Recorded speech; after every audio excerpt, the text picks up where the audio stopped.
Com estem? Molt bé. Bueno, doncs Pues anem-hi, vinga. no?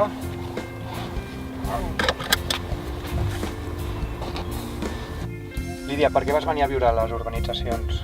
Doncs principalment per la qualitat de vida i la tranquil·litat. I per mantenir aquesta qualitat de vida, què necessitem ara? Doncs Xavi, el tema de la fibra òptica, el tema del transport i el tema del manteniment. En aquest cas, el que necessitem també és que hi hagi un apartat específic en el contracte de la neteja per a les urbanitzacions, que existeixi una brigada que només es dediqui a les urbanitzacions i replantejar i millorar el que tu comentes del transport de passatgers cap a les urbanitzacions.